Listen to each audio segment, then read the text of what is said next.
بەڕێوەبەرایەتی هاتووچۆی هەولێر بڕیاریکردنەوەی بەشی Vipى لە بەڕێوەبەرایەتیەکەیدا هەر کەسێک بیەوێت مامەڵەی بە شێوازێکی خێراتر ڕای بکرێت دەبێت بڕی 100,000 دینار بدات.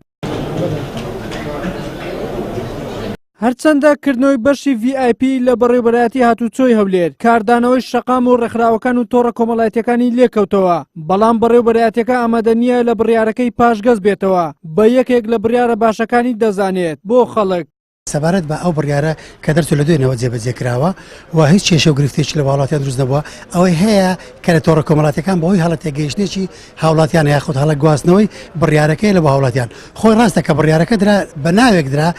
تەسمیەکردنی کە بە Vipى بوو ئەوە لەوانەیە بە هەڵە تێگەیشتەکەی دروست کردبێت خۆی بەشی خزمەتگوزاری خێرا، بەڵام کە بڕیارەکە دەرچوو لەبەرەوەی هاوشێوەی ئەوە لە پاسپۆرتێ بەو ناوەیە ئێمەش هەر بەو ناوە دانراوە، یعنی ئەوە وای کرد ئەگەر ئەو بڕیارە پێشتر ئەوە ساڵێک زیاتر لە بەڕێوەبەراتی پاسپۆرت جێبەجێ دەکرێت کێشەش نەبووە و ئەو بڕێی پارێک کە وەردەگیرێت لەوێ دەرەوە ڕسومات لە زیاتی 100,000-250,000 هیچ کێشەش نەبوو، هیچ هاوڵاتیش قسەی نەکردەوە بەڵکو دەستخۆشیان کردووە. ئەوەی ئێرە جارێ بەر لە هەموو شتێک باشترین شتی باشترین بڕگەی ئەو بڕیارە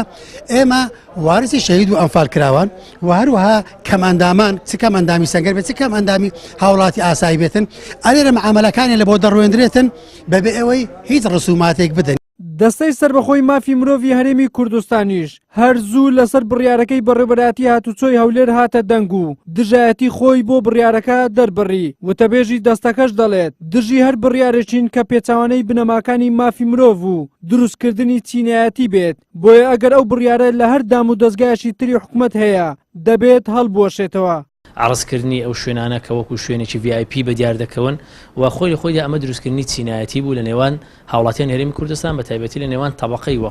یاخود بڵن ئەو خەڵکانی کە لایانی داراییان هەژار و نەبوونن و ئەو خەڵکانەشی کە توانای داراییان هەیە. ئەمە بەڕاستی مەسزێکی زۆر وازەح بوو بۆی بە هاوڵاتیان بگۆترێ کە دەکرێت پارەی بدەیت و حکوومەت بە پارە ئیشت بۆ دەکا. ئەمە ئەگەر کەرتی تایبەت بی زۆر ئاسایی هاوڵاتی لەوەیە پارێزەرێک بگری بە 5 ئەوەندەش بتوانێت کارێک بخۆی بکە، بەڵام ئەمە لەبەرەوەی بزنسە بۆ هاوڵاتیەک بۆ کارێکی تایبەت ئاساییە، بەڵام ناکرێت ناو دام و دەستگای دەوڵەت کە پێی دەگوترێت خزمەتگوزاری گشتی ئەمە تۆ بێ بەشێکی تایبەت بکەیەوە بە هاوڵاتیان بڵێ کە ئەمە تۆ دەتوانی بێ بە پارە ئەم کارە بکەیت. بۆی ئەمە جگەلەوەی پێچەوانی بنەماکانی مافی مرۆڤ و لەبەر ئەوەی دروستکردنی چینایەتی لە نێوان تەبەقەکانی کۆمەڵگە لە نێوان هاوڵاتیان لە هەمان کاتدا پێچەوانی دەستورە